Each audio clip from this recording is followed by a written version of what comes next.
함께 나눌 하나님의 말씀, 신약성경 누가복음 9장의 말씀입니다.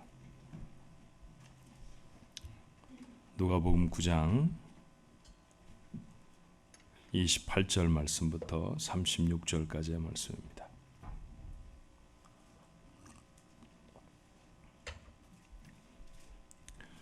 오늘은 여러분 목소리가 제 목소리보다 훨씬 좋을 것 같아요. 그래서 여러분 목소리로 한번 읽어보시겠어요? 28절부터 36절까지 우리 같이 한번 읽어보십시다. 이 말씀을 하신 후 8일쯤 되어 예수께서 베드로와 요한과 야고보를 데리고 기도하시러 산에 올라가사 기도하실 때 용모가 변화되고 그 옷이 휘어져 광채가 나더라. 문득 두 사람이 예수와 함께 말하니 이는 모세와 엘리야라. 영광 중에 나타나서 장차 예수께서 예루살렘에서 별세하실 것을 말할세 베드로와 및 함께 있는 자들이 깊이 졸다가 온전히 깨어나 예수의 영광과 및 함께 선 두 사람을 보더니 두 사람이 떠날 때 베드로가 예수께 여짜오되 주여 우리가 여기 있는 것이 좋사오니 우리가 초막 셋을 짓되 하나는 주를 위하여 하나는 모세를 위하여 하나는 엘리야를 위하여 하사이다 하되 자기가 하는 말을 자기도 알지 못하더라. 이 말할 즈음에 구름이 와서 그들을 덮는지라. 구름 속으로 들어갈 때 그들이 무서워하더니 구름 속에서 소리가 나서 이르되 이는 나의 아들 곧 택함을 받은 자니 너희는 그의 말을 들으라 하고 소리가 그침에 오직 예수만 보이더라. 제자들이 잠잠하여 그 본 것을 무엇이든지 그때에는 아무에게도 이르지 아니하니라. 아멘. 날씨가 좀 추워졌죠. 저도 날씨 때문인지 감기인지 알러지인지 잘 모르겠는데 목도 잠기고 어쩌면 콧물도 좀 나올 줄 모릅니다. 여러분 양해를 바랍니다. 자, 옆에 분들하고 같이 한번 인사하실까요? 감기 걸리지 마십시다. 인사하십시다. 건강하십시오. 건강하세요. 어제 그제 올해를 시작한 것 같은데 벌써 11월 마지막 주일이에요. 그죠? 이제 올해 4주밖에 이번 주를 빼면 남지 않았습니다. 마무리를 잘해서 올해도 하나님이 주시는 큰 상이 여러분의 삶 속에 임하기를 주님의 이름으로 축원합니다. 대학을 다닐 때 아주 고집스러운 교수님 한 분이 계셨어요. 50이 넘으시도록 결혼도 안 하시고 혼자 사시는 분이라 저희 다닐 때 대학 4학년 때는 그 교수님 결혼 추진위원회가 4학년 학생들을 중심으로 해서 늘 구성이 되어졌던 그런 재미난 일화를 갖는 그런 교수님이셨습니다. 얼마나 결벽증이 심하시든지 헬러 또 구약 이런 걸 가르치시던 분이었는데 스펠링 하나, 악센트 하나만 틀려도 점수를 다 깎아서 빵점이 아니라 마이너스 60점을 받은 학생도 있었어요. 그게 아무 의미도 없는 것인데도 그렇게 마이너스 60점을 꼭 주라고 제가 조교를 해서 좀 아는데 그게 고집스러운 분이었습니다. 근데 사건이 터졌죠. 한 학년 전체에게 F를 준 거예요. 여러분 이게 보통 사건이 아닙니다. 필수 과목 한 학년 전체가 F를 받으면 졸업을 못 하잖아요. 학교가 비상에 걸렸죠. 들리는 풍문에 의하면 그분보다 훨씬 더 연세가 드신 아마 옛날에 그분을 가르치셨던 교수님이시라고 그래요. 노 교수님이 그 문제 교수님을 부르셔서 이렇게 말씀하셨답니다. 교수님, 한 반에 학생 반 이상이 F를 받으면 그건 학생들 잘못이 아니라 교수가 잘못 가르친 거야. 그래도 철회가 되지 않아서 나중에 어떻게 우여곡절 끝에 구제를 받았던 그런 기억이 있습니다. 저도 누군가를 가르치는 자리에 종종 서게 되어지죠. 그때마다 이 노 교수님의 이야기를 기억하곤 한답니다. 다 잘 배우지 못하고 페일을 하게 된다고 하면 그것은 어쩌면 배우는 사람들의 자질보다는 가르치는 사람이 잘못 가르쳤을 가능성이 높다. 잘못 가르치는 사람 안 되려고 애를 써보는 거죠. 예수님도 훌륭한 교사하셨습니다.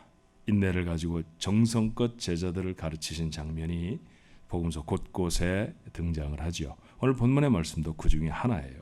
자, 오늘 본문 말씀 구원의 비밀을 제자들에게 가르치신 후 오늘 누가 기록하기는 8일쯤 될 때 있었던 일이라고 기록해요.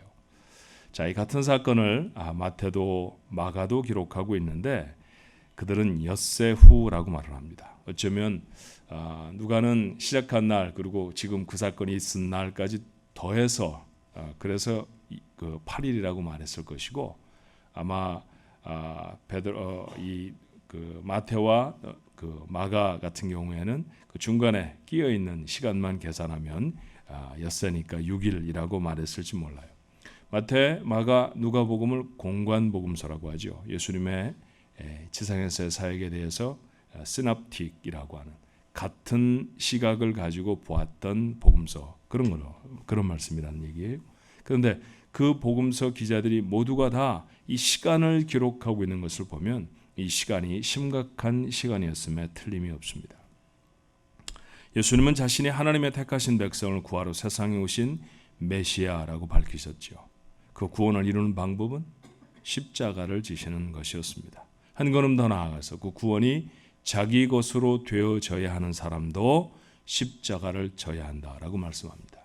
우리야 지금 믿음의 상징으로 십자가를 사용하기도 합니다만 2000년 전 예수님과 함께 모였던 사람들의 십자가는 곧 죽음이었습니다. 가장 흉악한 죄인을 달아서 매어 죽이는 그런 흉악한 모습이 바로 십자가였어요. 그러니까 보통 사람들이 십자가라는 얘기도 잘 하지 않죠. 오죽하면 세네카라고 하는 여러분이 잘 아는 로마 원로원 의원은 로마 시민권을 가진 사람에게는 십자가형을 처할 수 없다라고 하는 법안을 상정해서 그 법이 통과되어진 기록도 있습니다. 그만큼 참담한 것이 십자가의 죽음이었는데 주님은 스스럼 없이 자신이 그거 지겠다고 하셨고 자기 따르는 사람도 져야만 한다고 말씀하세요. 자, 이 말씀을 들었던 제자들의 심정이 어땠을 것 같습니까? 우리야 오늘 십자가 져야지, 주님 십자가 지시는 거야, 주님과 십자가 뗄래야 뗄 수 없는 거지 라고 말할지 모르지만 이 말을 처음 들었던 제자들에게는 가히 충격적이었을 것 같아요. 마태복음은 베드로의 격한 감정을 이렇게 기록해 전합니다. 마태복음 16장 22절의 말씀에 베드로가 예수를 붙들고 항변하여 이르되 주여 그리 마옵소서, 이 일이 결코 주에게 미치지 아니하리이다. 우리말 성경은 항변하여라고 적었습니다만 영어 성경은 주님을 나무랐다고 표현이 되어 있어요. 그것이 훨씬 더 원어에 가깝습니다. 아마 이쯤 되는 표현일 겁니다. 주님 정신이 있으십니까? 죽으시다니요. 우리가 무엇을 포기하고 주님을 따랐는지 또 무엇을 기대하고 지금 이 시간을 참아내고 있는지 정말 모르신다는 말씀입니까? 절대로 죽으실 수 없습니다. 베드로가 했던 말은 이런 말이죠. 좀 전에 만점짜리 대답으로 주님의 마음을 기쁘시게 했던 베드로였습니다. 주님은 그 믿음 위에 교회를 세우시겠다고 약속하셨고요. 천국의 열쇠도 주셨어요. 땅에서 매라 하늘에서도 매일 것이요 땅에서 풀면 하늘에서도 풀릴 것이다. 마스터 키와 같은 이 놀라운 열쇠까지 받게 되어진 베드로의 대답은 도대체 어디에 가버렸을까요? 그런 멋진 대답을 했고 그런 귀한 칭찬을 받았던 베드로가 돌변해 버렸습니다. 이유가 무엇이었습니까? 주님의 죽으심을 받아들일 수가 없었던 것이었죠. 자, 성경은 베드로의 반응처럼 기록하고 있습니다만 어쩌면 이것은 제자들 모두의 마음이었을지 모릅니다. 모두가 다 예수님이 죽으시겠다고 하시는 선언 앞에 깜짝 놀랐어요. 그리고 의아해했습니다. 왜 죽으셔야 할까? 왜 나이가 30살 조금 넘으신 분이 죽겠다는 말씀을 하고 계시는 걸까? 이렇게 많은 사람들이 따르는데 그 대단한 능력을 가진 분이 왜 강도나 달아 매 죽이는 십자가에 달려 죽으시겠다고 말씀하시는 걸까? 아마 부인하고 싶었을 것입니다. 그런 제자들에게 주님의 말씀은 단호했죠. 다시 한번 마태의 본문을 읽어볼까요? 마태복음 16장 23절에 예수께서 돌이키심에 베드로에게 이르시되 사탄아 내 뒤로 물러가라. 너는 나를 넘어지게 하는 자로다. 내가 하나님의 일을 생각하지 아니하고 도리어 사람의 일을 생각하는도다. 사탄아라고 말씀하십니다.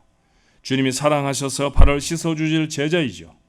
그리고 그를 너무나 사랑하셔서 자기 생명을 주셔야 할 제자입니다. 그런데 그 제자를 향해 사탄이라고 서슴지 않고 말씀하세요. 복음서 어떤 곳에서도 제자들을 향해 이와 같이 언급하셨던 것은 이것이 유일했습니다. 그만큼 십자가는 단호한 것이었죠. 제자들과 예수님 사이에 민망한 갈등이 생겨버렸습니다. 그렇게 한 주간이 지났단 말이죠. 복음서 어느 곳에도 이 기간에 주님과 제자들이 무엇을 했는지에 관해 침묵하고 있습니다. 불편한 침묵과 섭섭함, 그리고 그렇게 긴장 속에서 아무 일도 하지 않으시던 제자들에게 결국 주님이 이렇게 말씀하시죠. 기도하러 가자. 모두를 다 데리고 가신 것은 아니었습니다. 그 중에 베드로와 요한과 야고보 이 세 제자만 데리시고 산에 오르셨어요. 본문에 읽어보면 놀라운 사건은 주님의 기도 중에 일어났죠. 오늘 본문 29절의 말씀에 기도하실 때에 용모가 변화되고 그 옷이 휘어져 광채가 났다고 했습니다. 베드로는 복음 전도자였습니다. 그가 전도해야 될 대상들은 헬라 세계에 사는 사람들이라 때때로 헬라어를 그리스어를 사용해야 하기도 했고요. 그 다음에 로마의 관직에 있는 사람들은 라틴어에 익숙한 사람들이기도 했습니다. 그런데 베드로는 배움이 많지 않은 사람이라 그가 그 동리에서 사용하는 아람어밖에는 사용할 수 없었죠. 그가 자기의 속에 베풀어진 복음을 유창하게 증거할 수 있으려고 하면 잘 전하는 통역관이 필요했습니다. 그때 베드로의 곁에서 베드로의 설교를 통역했던 사람이 마가라는 사람이에요. 그러니 베드로는 자기가 경험했던 일들을 마가에게 모두 다 소상히 얘기했음에 분명합니다. 이때 이 사건도 말을 했겠죠. 주님이 놀랍게 변화되신 그 사건을 베드로가 보았고 그 보았던 사건을 마가에게 이야기했는데 마가는 그 사건을 자기가 기록한 복음서 마가복음 9장 3절에 이렇게 기록합니다. 그 옷이 광채가 나며 세상에서 빨래하는 자가 그렇게 희귀할 수 없을 만큼 매우 희어졌더라. 재밌는 표현이죠. 어떻게 다르게 표현할 수가 없었다는 거죠. 되게 희다 이렇게 표현할 수가 없으니까 빨래하는 사람이 그것보다 더 하얗게 만들 수 없을 정도로 흰 옷이었다라고 마가는 그렇게 적었어요. 그와 같이 변화된 주님의 모습은 제자들을 깜짝 놀라게 했습니다. 그런데 여러분 그것이 전부가 아니었죠. 30절의 말씀에 보니까 문득 두 사람이 예수와 함께 말한 이는 모세와 엘리야라고 말합니다. 아니 모세라니요 엘리야라니요. 모세는 이스라엘이라고 하는 나라의 시조가 아닙니까? 그가 이스라엘 백성을 애굽에서 출발시키고 탈출시켰기 때문에 생겨진 것이 바로 이스라엘이라고 하는 나라였죠. 죽음도 보지 않고 불병거를 타고 하늘로 올랐다고 하는 엘리야 아닌가요? 그 위대한 영웅들이 갑작스럽게 나타나 주님과 이야기를 나누고 있습니다. 비교해 본다고 하면 샌프란시스코 한글학교에 한글날을 기념해서 세종대왕이 일일 교사로 등장했다고 하면 어떨까요?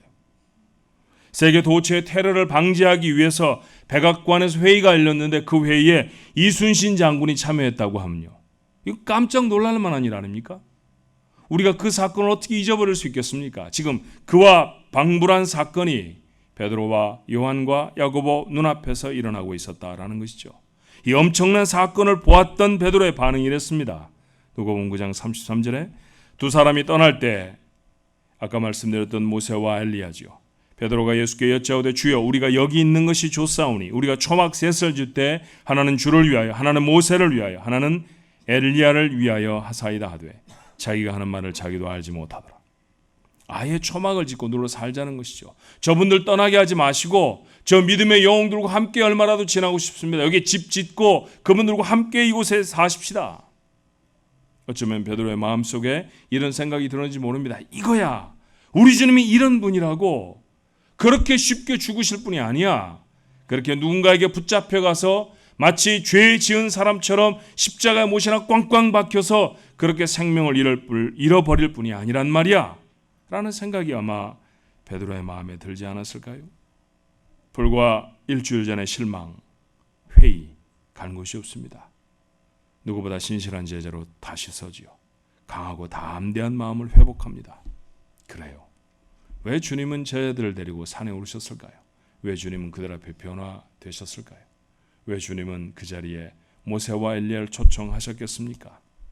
제자들의 이 회복을 위해 그들을 데리고 이 산에 서신 것입니다. 주님은 연약한 믿음의 제자들을 꾸짖지만 않으셨어요. 무너진 그들의 마음을 압니다. 세상적인 소망이 하늘의 소망으로 바뀌어지는데 시간이 필요하다는 것도 아십니다. 여러분 그들이 가지고 있던 소망이 무엇이었어요? 빼앗긴 나라를 회복하는 건 아닙니까? 탐과 놀이를 다 몰아내고 예수님 왕 삼고 자기들은 장관하면서 나라 백성 잘 한번 먹여 살리고 그리고 본때 있게 나라 한번 운영해 보고 싶은 거 아니었나요? 나쁜 소망은 아니었습니다. 그러나 땅의 소망이었죠. 주님은 손토만한 지구상의 나라 이스라엘, 그 나라의 독립을 회복하자고 하늘 보좌를 비우시고 세상에 오신 분이 아니셨습니다. 그분의 시선은 이스라엘이 아닌 세계에 있었던 것이죠. 온 인류 가운데 있었습니다. 그 백성을 구원하기 위한 것이 주님의 목적이고 방법이었죠. 부지런히 가르치셨습니다만 아직 그 가르침을 다 담게하는 제자들의 능력이, 제자들의 가슴이 너무 좁고 작았을지 모릅니다. 시간이 필요하다는 것 주님도 아십니다. 그래서 그들과 함께 산에 오르셨고요. 그들의 앞에 부활 이후에나 보여질 영광스러운 모습으로 변화되십니다. 모세와 엘리야를 그곳에 불러서 그들을 격려하시죠. 우리는 이후에 이곳을 변화산이라고 부릅니다.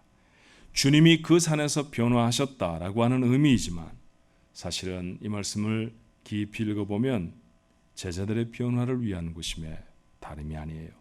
무기력한 제자들이 능력의 사람으로, 소망을 잃어버린 사람들이 다시 표대를 발견하게 되는 변화의 장소, 그곳이 바로 주님이 제자들과 함께 서셨던 변화산이었던 것이죠. 그런데 여기에 놓치지 말아야 할 누가의 기록이 하나 있습니다. 누가복음 9장 30절로 31절 본문의 말씀입니다. 문득 두 사람이 예수와 함께 말하니 이는 모세와 엘리야라. 영광 중에 나타나서 장차 예수께서 예루살렘에서 별세하실 것을 말하며, 영광 중에 나타났습니다. 그런데 그들이 나눈 이야기는 무엇이었나요? 별세하실 것에 대한 이야기였습니다. 믿음의 영웅들과 주님이 나누신 이야기는 전투를 위해서 천군을 동원하는 것이 아니었습니다. 여전히 주님의 죽으심이었어요. 그만큼 십자가는 흔들릴 수 없는 주님의 표대였습니다. 그래야 자기 백성을 살릴 수 있기 때문입니다. 주님은 지금 보이는 것처럼 영광스러운 모습으로 변화되실 것입니다. 지금처럼 시간과 공간이 그를 막아설 수 없는 거룩한 존재로 변화되시고야 말 것입니다. 그러나 그 영광스러운 순간에도 주님은 제자들에게 다른 말씀을 하지 않으십니다. 죽음이었습니다. 참혹한 십자가의 죽음입니다. 그 십자가를 건너서 영광스럽게 되실 것이라는 것이죠. 바울의 가르침을 기억하시나요? 바울은 주님에 관해 이렇게 빌립보 교회에 소개하죠. 빌립보 2장 6절로 11절에 그는 근본 하나님의 본체시나 하나님과 동등됨을 취할 것으로 여기지 아니하시고 오히려 자기를 비워 종의 형체를 가지사 사람들과 같이 되셨고 사람의 모양으로 나타나사 자기를 낮추시고 죽기까지 복종하셨으니 곧 십자가에 죽으심이라. 그래요. 여전히 주님은 십자가에 죽기 위해 이 세상에 오신 분이셨습니다. 그런데 이름으로 하나님이 그를 지극히 높여 모든 이름 위에 뛰어난 이름을 주사 하늘에 있는 자들과 땅에 있는 자들과 땅 아래에 있는 자들로 모든 무릎을 예수의 이름에 꿇게 하시고 모든 입으로 예수 그리스도를 주라 시인하여 하나님 아버지께 영광을 돌리게 하셨느니라. 십자가 이후에 높여짐이 있습니다. 만물이 예수님 앞에 무릎을 꿇을 것입니다. 모든 것들이 다 주님의 권위 앞에 다 복종할 것입니다. 그러나 십자가가 먼저입니다. 그리고 이것은 인간으로 오신 예수님만의 고집이 아니었죠. 이어서 하늘에 소리가 들려요. 35절의 기록. 구름 속에서 소리가 나서 이르되 이는 나의 아들 곧 택함을 받은 자니 너희는 그의 말을 들으라 하고. 하늘에서 소리가 들렸다고 하면 누구의 소리였겠습니까? 하나님의 소리죠. 하나님이 그 자리에 무엇라고 도장을 찍으십니까? 예수의 말이 맞다. 그가 가려고 하는 길이 옳은 길이다. 그가 십자가를 져야 한다. 그러니 그 말씀을 따르라. 주님의 죽으심은 제자들이 원하는 바가 아니었습니다. 말씀드렸던 것처럼 그들은 주님이 이스라엘의 왕이 되고 자신들은 나라를 다스리는 사람들이 되고 싶었습니다. 그런데 그 소망을 버리고 주님의 말씀을 따라야 합니다. 2년 반이나 따라다닌 주님이 돌아가시는 건 주님이 얼마나 친절하신 분이었어요. 주님이 얼마나 좋으신 분이셨습니까? 아직도 살 날이 창창이 남은 것처럼 보이는 분 아니셨나요? 그런데 그분이 돌아가시겠다는 것, 제자들이 수용하기가 어려운 슬픔이었습니다. 그런데 그 감정조차 내려놓고 주님이 가시는 길을 따라야 한다라는 것이죠. 이것이 하나님이 그들에게 하신 명령이었습니다. 여러분은 오늘 제가 읽어드린 여러분과 함께 제가 읽었던 본문의 말씀의 내용들을 다 읽으셨어요. 자, 이 사건 앞에 서 있는 우리들을 스스로 한번 돌아볼까요? 우리도 종종 제자들과 같은 실망에 빠지곤 하지 않습니까? 주님을 정말 오랫동안 믿어왔는데 내가 마음에 소원하는 것들이 이루어지지 않습니다. 예컨대 경제적인 회복이랄지 깊은 질병의 나음이랄지 이런 것 말입니다. 얼마나 그를 붙들고 오랫동안 기도해 왔는데 남편이, 자식이, 자신의 가족들이 내 뜻대로 바뀌어지지를 않습니다. 하나님의 말씀을 한 줄도 읽어보지 않은 분은 이 자리에 아무도 안 계십니다. 오늘 본문의 말씀이라도 읽으셨으니까 말이죠. 그런데 여러분, 읽으면 읽을수록 어떻습니까? 정말 그 말씀대로 살기가 쉽지 않잖아요. 점점 더 어렵기만 합니다. 그래서 실망하고, 그래서 포기하고, 이거 아닌가 봐, 이대로 사는 거 맞아? 라는 생각이 우리의 속에 슬금슬금 일어날 때가 있죠. 그런 때 주님은 그런 우리를 데리고 산에 오르십니다. 예배라고 하는 산일 수도 있고요, 기도라고 하는 동산일 수도 있습니다. 때때로 예상치 못한 사건이라고 하는 산에 오르시기도 해요.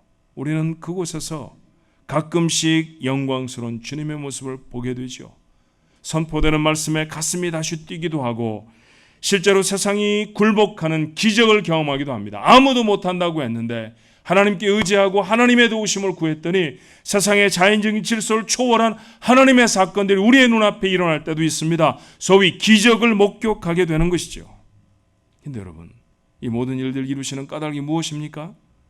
오늘 왜 제자들을 데리고 변화산에 오르셔서 보통 사람들 앞에 보이지 않았던 주님의 영광스러운 모습을 보여주셨으며 맨눈으로 볼 수 없었던 모세나 엘리야를 보는 놀라운 기적을 제자들이 경험하게 해주셨을까요? 난 이것이 다른 어떤 거창한 신학적인 의미를 다 차치하고 주님의 우리를 향한 사랑이고 위로며 격려라고 믿습니다. 어깨가 늘어져 버린 제자들을 격려하기 위해 주님은 그들을 데리고 산에 서셨습니다. 그들의 무너져버린 마음에 새로 힘을 공급해 주기 위해 그들이 한 번도 경험해보지 못했던 영광스러운 자리를 목격하도록 해주셨던 것이죠. 그런데 여러분, 한 번 가슴 뛰게 하고 한 번 콧등이 찡하게 하는 것, 그게 주님의 목적이 아니라는 사실을 기억해야 합니다. 안 되는 비즈니스가 하나님 도우셔서 일어납니다. 아프던 병이 한번 낫습니다. 그런데 그렇게 되고 나면 다시는 비즈니스 걱정 안 합니까? 다시는 병들지 않나요? 그렇지 않잖아요. 병을 고쳐주셔도 다시금 병에 걸립니다. 여러분, 병 중에 가장 힘든 병은 암이나 이런 것이 아니라 감기 아닙니까? 그렇죠?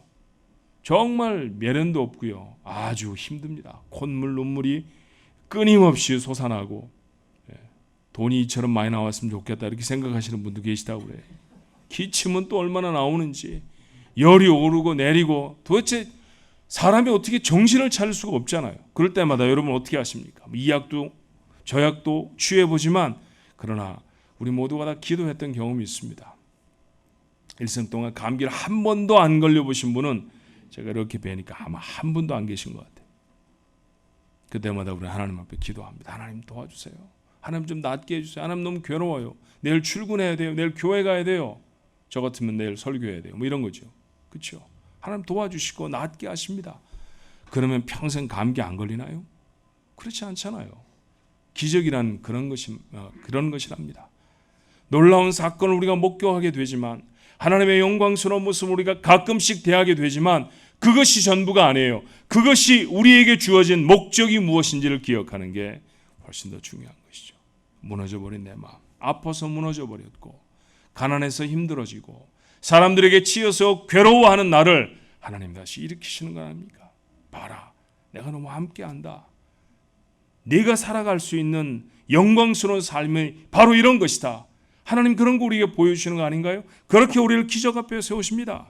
내 앞에 하늘의 영광을 보이시는 까닭은 다른 것이 아니라 나를 격려하시려는 목적 때문인 줄로 믿습니다. 그러니 여러분, 기적으로 상황을 바꾸는 것이 아니라 그 상황에 주저앉은 나를 일으켜 세우고 바꾸시기를 원하는 것이 주님의 뜻이라는 것을 기억해야 합니다.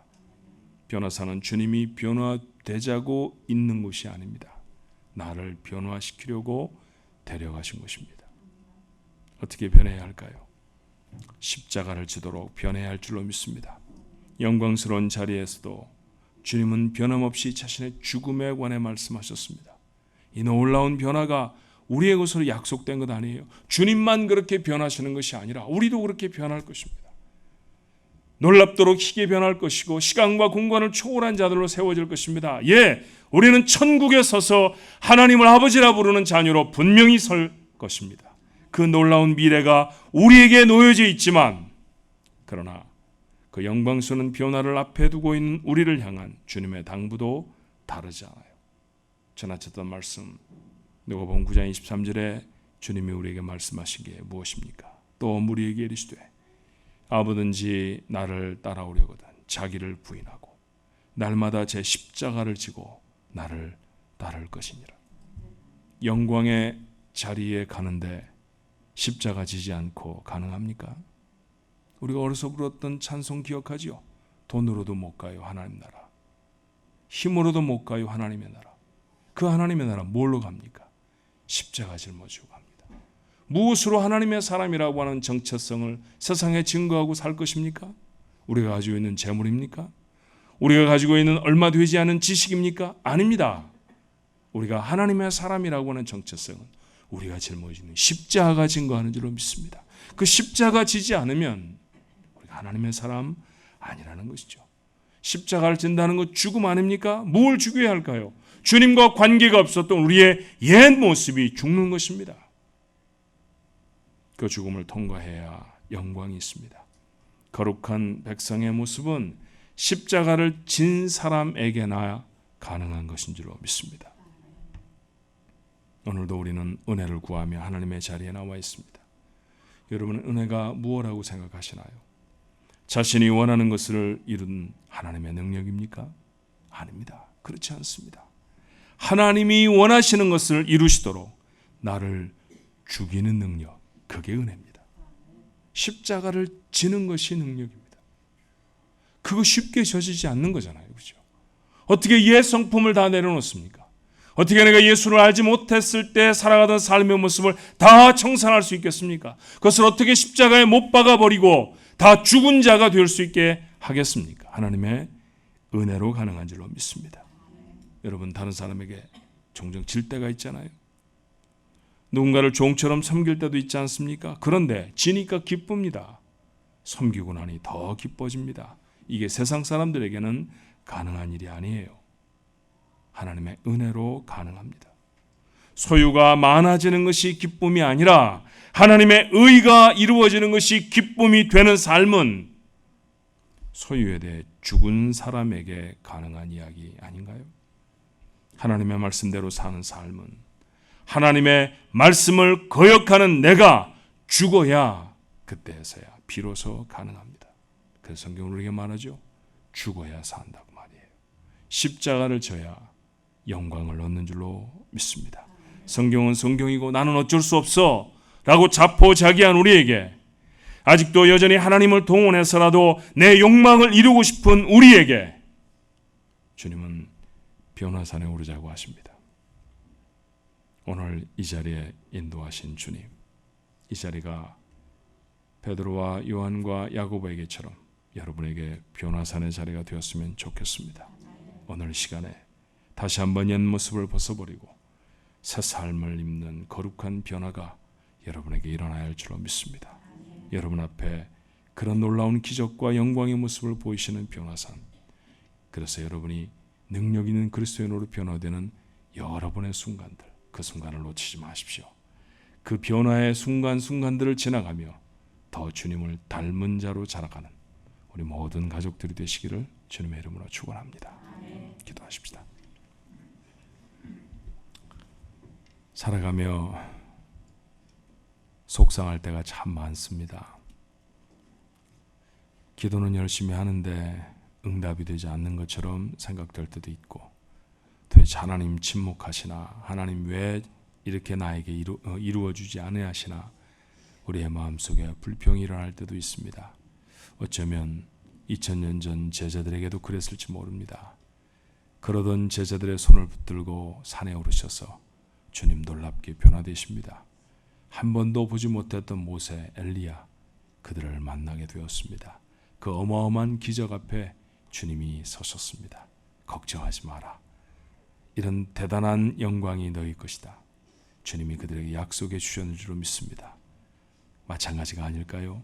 세상을 살아가며 아직도 해결되지 않은 문제가 우리 앞에 있고 여전히 우리 육신은 연약하고 여전히 우리는 예배를 마치고 삶의 자리로 돌아가면 걱정투성이의 삶과 씨름하며 살아가야 합니다. 그런데 주님 오늘 보이십니다.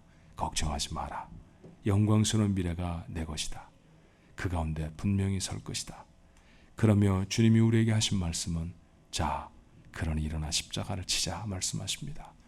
주님 여전히 그 자리에서도 죽음에 대해 말씀하셨듯이 하나님 우리 몫에 태인 십자가 부인하고 거부하지 않게 하옵소서.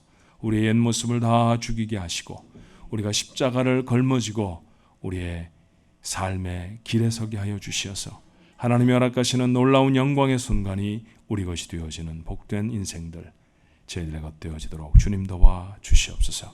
가치관이 바뀌어지게 하시고 생각하는 것이 달라지게 하시고 우리의 언행이 변화될 수 있도록 주님 도와 주시옵소서. 변화산 그곳에서 주님이 변화되기 위해서 그 장소를 마련한 것이 아니오라. 나를 변화시키려고 주님이 인도하신 곳이라는 사실을 깨닫고 오늘 이 아침에 바로 이 자리가 우리의 삶을 또 한 번 변화시키는 변화산이 되도록 축복해 주옵소서. 예수님 이름으로 기도하옵나이다. 아멘.